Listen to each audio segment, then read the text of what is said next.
اللهم صل على محمد وآل محمد.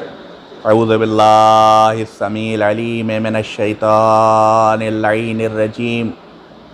لا حول ولا قوة الا باللہ العلی العظیم. بسم اللہ الرحمن الرحیم. الحمد للہ رب العالمین والصلاة والسلام علی اشرف الانبیاء والمرسلین وعلیہ الطیبین الطاہرین المعصومین المظلومین ولعنۃ اللہ علی اعدائہم اجمعین الآن الی یوم الدین. اما بعد فقد قال رسول اللہ صلی اللہ علیہ وآلہ وسلم من کنت مولاہ فہذا علی مولاہ. اللہم والی من والاہ وعاد من عاداہ وانصر من نصرہ واخذل من خذلہ. صلوات. اللهم صل على محمد وآل محمد. ناظرین خصوصاً اور سامعین خصوصاً وہ کہ جو اس مجلس کو، اس مختصر سی مجلس کو یوٹیوب کے ذریعے سے کے واسطے سے دیکھ رہے ہیں، ان کے سامنے یہ واضح کر دوں کہ یہ مجلس مختلف ہے اس معنی میں کہ اس مجلس میں صرف یہاں پر ہمارے اہل خانہ موجود ہیں. ہم اپنے گھر میں اس مجلس کو کر رہے ہیں اور آپ حضرات تک یہ مجلس یوٹیوب کے ذریعے سے پہنچ رہی. آپ کے سامنے جس حدیث کی تلاوت کا میں نے شرف حاصل کیا وہ انتہائی مشہور و معروف حدیث ہے. غدیر خم کا واقعہ ہے، سب کو معلوم ہے، سب کی زبان پر ہے یہ حدیث. اور یہ روایت کہ حج وداع سے رسول اللہ صلی اللہ علیہ وآلہ وسلم واپس تشریف لاتے وقت جب غدیر کے میدان میں پہنچے ہیں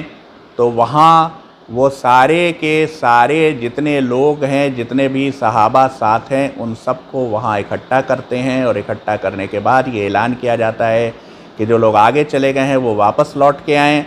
جو لوگ ابھی تک نہیں آئے ہیں ان کا انتظار کیا جائے. اور اس کے بعد سے پالان شتر کا ممبر بننے کے بعد رسول اللہ اس پر تشریف لے جاتے ہیں. اور تشریف لے جانے کے بعد جو وہ فقرے فرماتے ہیں ان کا اختتامی، ان کا کنکلوسیو حصہ یہ ہے. کیونکہ روایت یوں ہے کہ رسول اللہ صلی اللہ علیہ وآلہ وسلم نے سب سے پہلے لوگوں سے، جتنے لوگ وہاں جمع ہے، تقریباً 1.5 لاکھ کے قریب کا مجمع ہے، اور اس 1.5 لاکھ کے قریب کے مجمع سے پہلے رسول اللہ سوال کرتے ہیں کہ الست اولا بکم من انفسکم، کیا میں تمہارے نفسوں سے اولا نہیں ہوں؟ 2 طرح کے جواب ہیں. ایک روایت میں لکھا ہے کہ لوگوں نے کہا نعم، ہاں ہیں. ایک میں ہے کہ لوگوں نے کہا بلا، کیوں نہیں، آپ ہیں. دونوں کا مطلب یہی ہے. اس کے بعد جب لوگوں سے یہ اقرار لے لیا رسول اللہ صلی اللہ علیہ وآلہ وسلم نے تو جناب امیر کو، حضرت علی کو اپنے ساتھ ممبر کے اوپر بلند کیا. بلند کرنے کے بعد سے فرماتے ہیں کہ من کنت مولاہ فہذا علی مولاہ. اور یہاں اتنا ہی کہہ کے رکتے نہیں ہیں، اس کے آگے ایک دعا کرتے ہیں کہ اللہم والی من والاہ وعاد من عاداہ وانصر من نصرہ واخذل من خذلہ. صلوات بھیجیں محمد و آل محمد. اللهم صل على محمد وآل محمد. اس حدیث سے عالم اسلام میں کسی کو انکار نہیں. تمام محدثین و مورخین اس بات پر متفق ہیں، تمام فرقے اس بات پر متفق ہیں کہ ہاں ایسا ہوا تھا. تمام فرقے اس بات پر متفق ہیں کہ رسول اللہ نے یہ کلمات ارشاد فرمائے تھے. مگر اختلاف اس بات کے اوپر ہے کہ رسول اللہ نے مولا کس معنی میں کہا تھا، کیونکہ لفظ مولا عربی میں مختلف معنوں میں استعمال ہوتا ہے. عربی کے بہت سی زبانوں کے، لیکن خصوصاً عربی کی یہ خصوصیت ہے کہ ان میں بہت سے الفاظ ایسے ہیں جن کے ایک سے زیادہ مفہوم ہوتے ہیں، اور لفظ مولا بھی انہی الفاظ میں سے ایک لفظ ہے کہ جس کے بہت سے مفہوم ہیں۔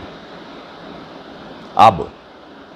سوال یہ پیدا ہوتا ہے کہ اگر رسول اللہ صلی اللہ علیہ وآلہ وسلم نے مولا ایک مفہوم میں کہا تھا تو اسلام کی قسمت کچھ اور ہے، اور اگر رسول اللہ صلی اللہ علیہ وآلہ وسلم نے مولا کسی دوسرے مفہوم میں کہا تھا صرف، تو اسلام کی قسمت اور ہے، ایسا مانا جاتا ہے۔ اور اسی کے اوپر سارے مباحثے ہیں۔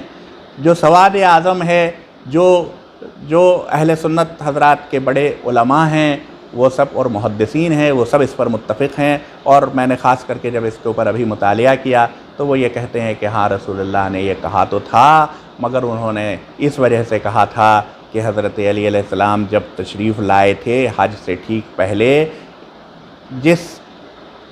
جگہ رسول اللہ نے جن لوگوں کا ان کو سردار بنا کے بھیجا تھا، ان میں سے کچھ لوگوں کو ان کی باتوں سے کچھ اختلاف ہو گیا تھا اور انہوں نے اپنے اختلاف ظاہر کیا تھا، تو رسول اللہ صلی اللہ علیہ وآلہ وسلم نے وہ اختلاف دور کرنے کے لیے یہ حدیث بیان کر دی، یہ کلمات کہہ دیے، اور اس کا مطلب یہ ہے بس اتنا کہ جس کا میں دوست ہوں اس کے یہ علی دوست ہیں، اس سے زیادہ وہ نہیں مانتے ہیں۔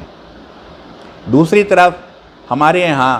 امامیہ عقیدے میں اس بات کو سختی سے دہرایا جاتا ہے کہ مولا کا مطلب ہوتا ہے وہی اولا بالتصرف، یعنی حاکم، یعنی جس کا میں حاکم اس کے یہ علی حاکم۔ صلوات بھیجیں محمد علیہ وسلم۔ اللہم صلی علی محمد وآل محمد۔ اب یہ مسئلہ کیا ہے، اور جو عام طور کے اوپر جو ترجمہ کیا جاتا ہے اس حدیث کا، وہ یوں کیا جاتا ہے کہ جس کا میں مولا ہوں اس کے یہ علی مولا ہیں۔ تو اے اللہ دوست رکھ تو اس کو جس نے ان کو دوست رکھا، اور دشمن ہو جا اس کا جس نے ان سے دشمنی کی، اور مدد کر اس کی، نصرت کر اس کی جس نے ان کی نصرت کی، اور چھوڑ دے اس کو جس نے ان کو چھوڑ دیا، جو ان کو چھوڑ کے چلا گیا اس کو تو چھوڑ دے۔ تو یہ ترجمہ کیا جاتا ہے۔ اب ذرا ہم حدیث کے الفاظ کے اوپر غور کریں گے اور دیکھیں گے کہ کیا ترجمہ اردو میں بالکل صحیح منتقل ہو گیا یا کچھ ذرا سا مختلف ہو رہا ہے۔ اور دوسری بات، لفظ مولا کے اوپر انشاءاللہ گفتگو کریں گے، لیکن یہ تو ابھی اس سلسلے کی 10 تقریریں ہوں گی، تو ان 10 تقریروں میں آہستہ آہستہ بات آگے بڑھے گی۔ فی الحال تمہید کے طور پر سوال یہ ہے کہ کربلا کا واقعہ جس کی ہم یاد منانے کے لیے بیٹھے ہیں، کربلا کا واقعہ کیا کوئی حادثاتی اتفاقی واقعہ تھا، ایک حادثہ تھا کہ جو ہو گیا، یا کربلا کا واقعہ ایک ایسا تاریخی واقعہ تھا جو رفتہ رفتہ تاریخ کے مختلف مراحل سے ترتیب پاتا چلا گیا ہے؟ تاریخ میں جو کچھ ہوتا چلا گیا اس کے لازمی نتیجے میں کربلا کا واقعہ پیش آیا، اور جو واقعات کربلا کے واقعے تک پہنچتے ہیں وہ آپس میں جب تک کہ مدغم رہے تھی باتیں، وہ کربلا کے واقعے کے بعد سے بالکل واضح دو الگ الگ حصوں میں باتیں ثابت اور واضح ہو جاتی ہیں۔ کیا؟ تو سب سے پہلے ہم اسلام کی بنیادی تاریخ پر کہ اسلام کی شروعات کہاں سے ہوئی اس کے اوپر تھوڑی سی نظر ڈالیں۔ اسلام کہاں شروع ہوا؟ رسول اللہ صلی اللہ علیہ وآلہ وسلم کے اوپر نزول وحی کی شروعات مکے میں ہوئی، اور رسول اللہ صلی اللہ علیہ وآلہ وسلم نے اپنا پیغام سب سے پہلے مکے میں دینا شروع کیا۔ مکے کی سرزمین اور وہ وقت جس وقت رسول اللہ صلی اللہ علیہ وآلہ وسلم یہ پیغام دینا شروع کر رہے ہیں، تاریخی اعتبار سے اور جغرافیائی اعتبار سے، جغرافی میں اور ہسٹری میں ایک اپنی خاص اہمیت رکھتی ہیں یہ دونوں چیزیں۔ مکے کی سرزمین اہمیت اس لیے رکھتی ہے کہ جتنے تجارتی قافلے گزرتے تھے